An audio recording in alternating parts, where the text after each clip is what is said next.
there, I am the Essence of Femininity, your certified professional life and recovery coach for codependency recovery, also known as I'm Yellow Butterfly here on YouTube, because in 2020, I started my vlog of codependency right here on this channel.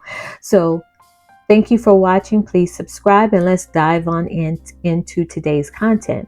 Today, I want to talk about something deeply personal and I believe incredibly important.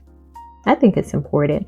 It's about the lingering pain many of us carry from our relationships with our parents, even as adults. So I want to first put a pin here and preface that this is not slander of my parents or anyone's parents. I myself, I'm a mother, so I am very cautious about how I say things because my intention as a mother is to be the best mother I can be, not knowing if it's not what my daughter wants or needs. But for me, I am trying to be the best parent I can. And sometimes parents think they're doing what's best, not to hurt you, but they think it's to love you. So let's show some compassion there. And I wanted to preface that. Also, I do want to mention that I am using some notes. So if you're seeing me glance around, it's because I'm trying my hardest to stay on track without going off on a tangent, as I sometimes do.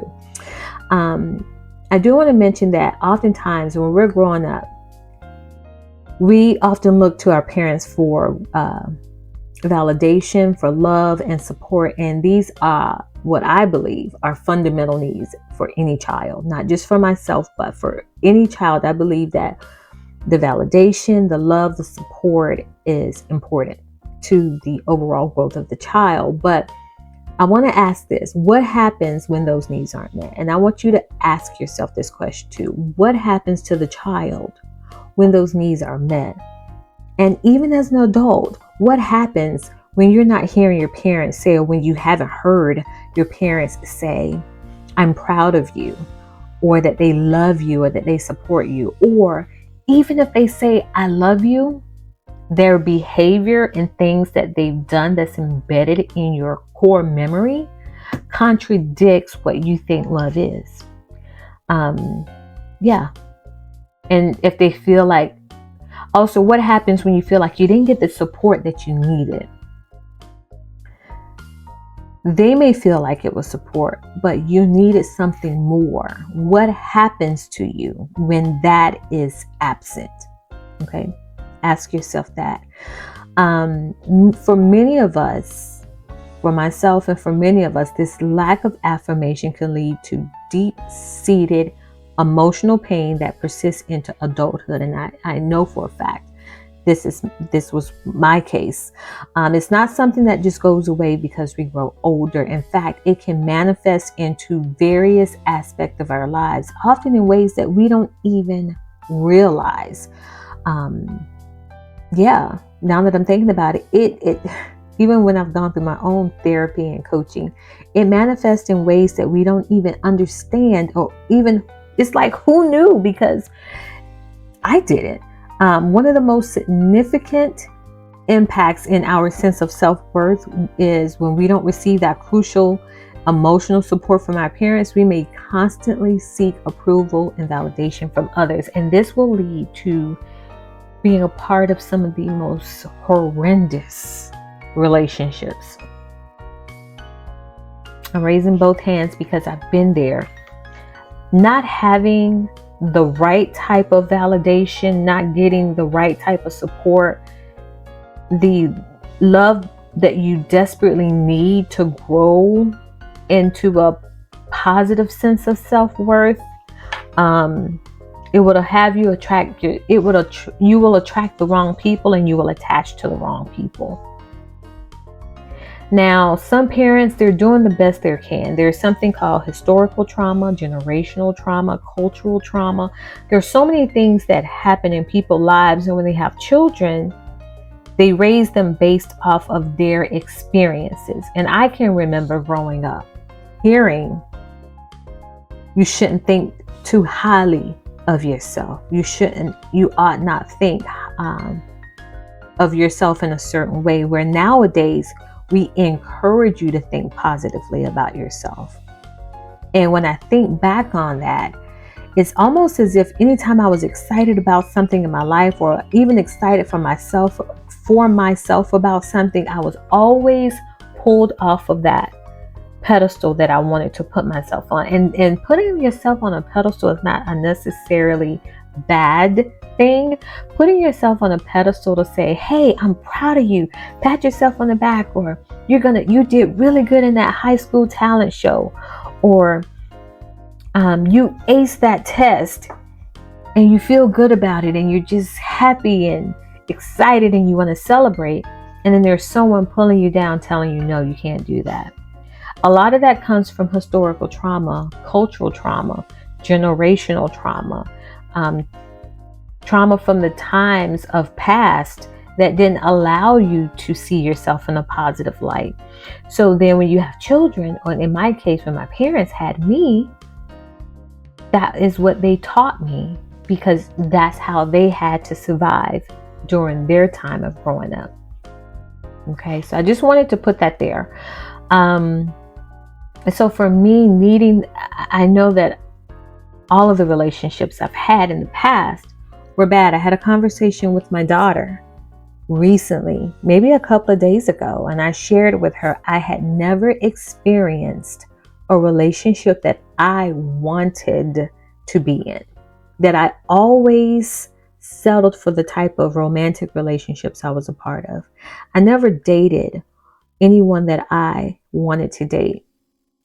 I never engaged in a romantic relationship with someone I wanted to be with. I always engaged in relationships or accepted relationships that accepted me. So when you do that, you end up with people who don't respect you, who treat you any kind of way, but you have been groomed mentally to think that what you want doesn't matter. Okay? Because you didn't get that support, you didn't get that validation. And remember, I said it is crucial to have that emotional support from our parents, especially in those foundational years, because at that time you're telling us who we are and what we're worth.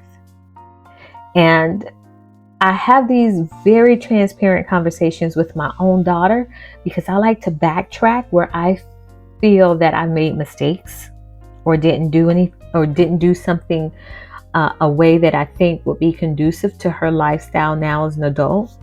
And so I like to backtrack and make sure that I apologize to her and tell her, I didn't know any better then, but now as I'm learning, and now as I have healed myself in certain aspects of my life, I realize I taught this to you and it was not the right thing to teach to you. And I want to reinforce some of the positive behaviors to counter that.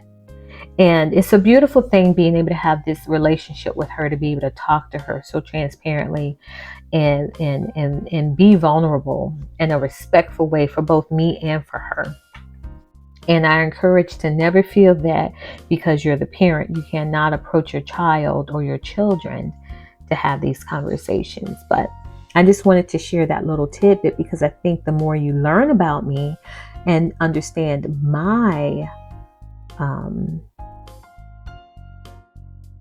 the more you learn about me and understand my own codependency recovery, you'll realize that it's nothing to be ashamed of, and then there is healing on the other end. But you've got to put in the work. So I just wanted to say that. Codependency, it can sometimes be a very hard cycle to break, because it's rooted in our earliest experiences of love and belonging. So sometimes these things that we go through, it is hard. It's hard to break, and I get it. I know it. Codependency recovery is just what it says, recovery. It's not codependency is over. It's not codependency, it's done and gone forever. It's recovery, because it's going to take time to go through it, and it takes time to heal. And there are going to be situations and people and things that trigger you in such a way that you may have a one-off scenario where you say, hey, I need to reach out to my coach for this particular situation to help me overcome it, because it's something that happens. All right. Now, I was just talking to you about, and this is why I have notes, because I will go off on a tangent. I was just mentioning to you that codependency could be a hard cycle to break.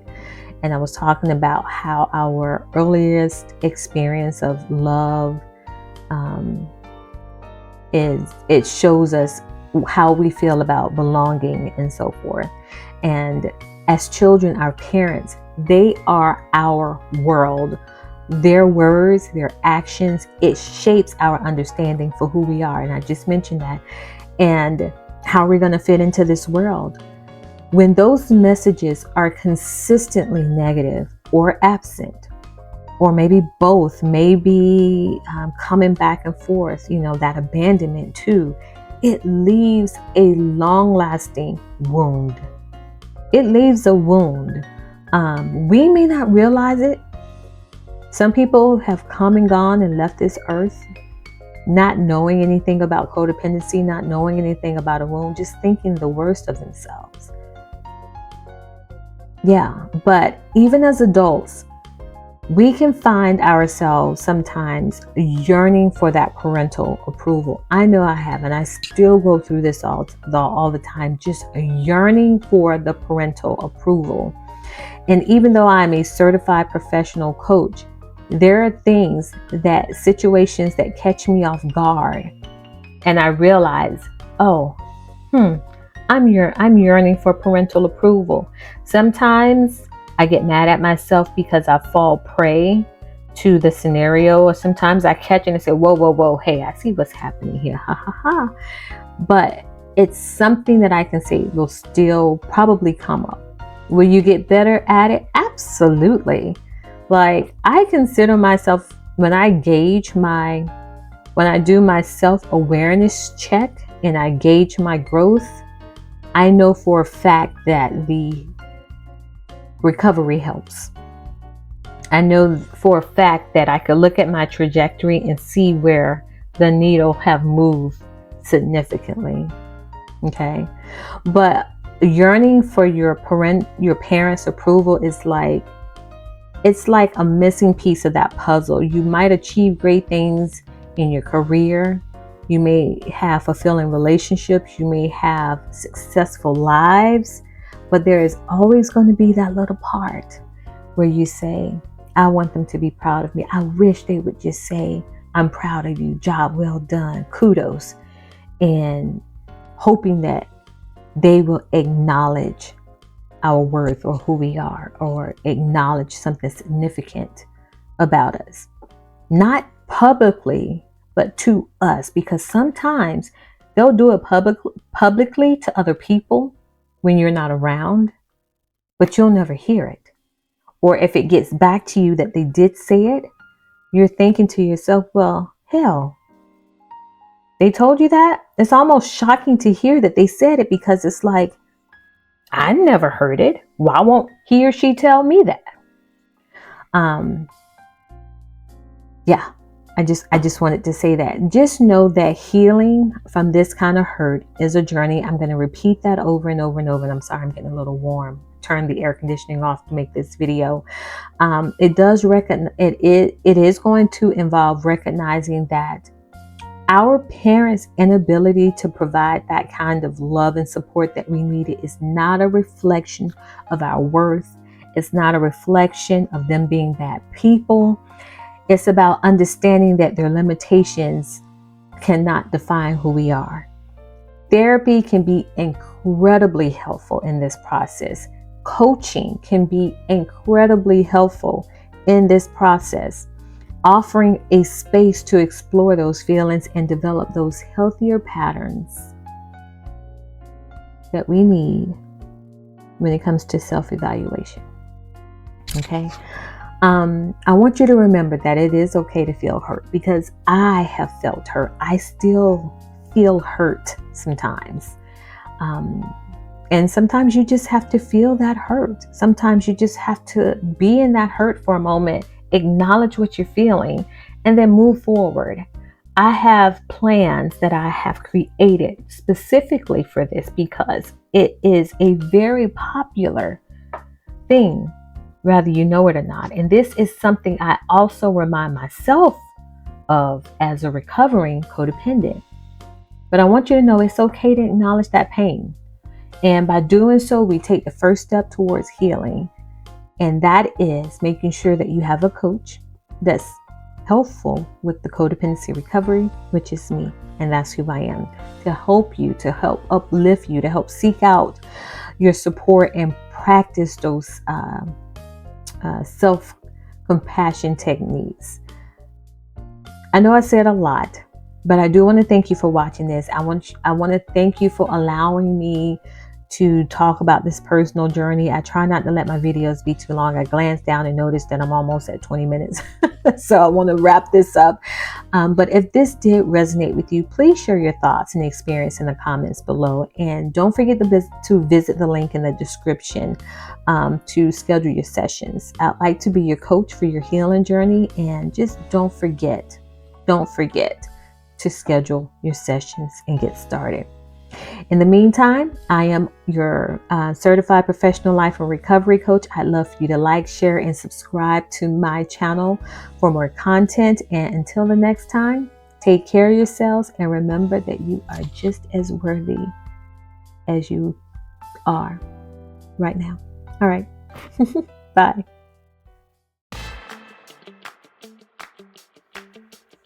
Are you ready to break free from codependency and reclaim your sense of self? Introducing the Essence of Femininity's 21-day Codependency Recovery Mastery Program starting May 1st, 2024.